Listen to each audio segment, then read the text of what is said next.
Diesel engine యొక్క feed పంపు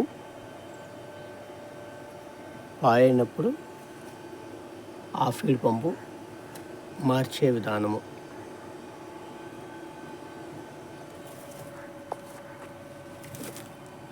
feed పంపు లేదా lift pump అంటారు. ఈ విధంగా ఉంటుంది. ఇది రీప్లేస్ చేయడానికి ఇవన్నీ 10వ నంబర్ నట్ అండ్ బోల్ట్స్ ఉంటాయి. 3 ఉంటాయి. అంటే ఈ పొజిషన్లో ఉంటుంది. ఇది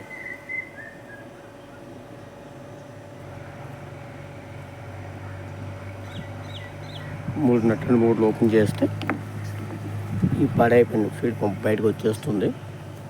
అప్పుడు ఆల్రెడీ రిపేర్ చేసి పక్కన పెట్టుకున్న ఫీడ్ పంప్ని యాజిటీజ్గా అక్కడ పెట్టి మనం వేయించుకోవచ్చు.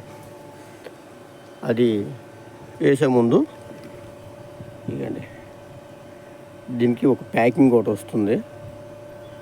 ఆ ప్యాకింగ్ కూడా మార్చాలి. ఓకేనండి. ఇదండి, ఈ ఫీడ్ పంపు ఎఫ్ఐపి మీద ఉంటుంది. కొన్ని ఇంజిన్లకైతే సపరేట్గా ఇంజిన్ బాడీ మీద కూడా ఉండొచ్చు. మ్యాక్సిమం పెద్ద ఇంజిన్లు అన్నిటికి కూడా ఈ ఫీడ్ పంపు అంటే లిఫ్ట్ పంపు, ఫీడ్ పంపు ఏదైనా అనొచ్చు. ఎఫ్ఐపి ఫ్యూల్ ఇంజెక్షన్ పంపుపై ఉంటుంది. ఈ ఫ్యూల్ ఇంజెక్షన్ పంపు యొక్క క్యామ్ ఉంటుందండి లోన. ఆ క్యామ్ సాఫ్ట్ ఈ లిఫ్ట్ పంపుని ఆపరేట్ చేస్తుంది అనమాట.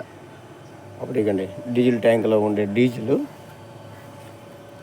ఇది మెకానికల్గా లిఫ్ట్ చేసుకొని ఎఫ్ఐపికి ఇస్తుంది. ఎఫ్ఐపి పంపింగ్ చేసి నాజిల్స్ ద్వారా ఇంజిన్లోనికి స్ప్రే అవుతుంది. నమస్తే అండి.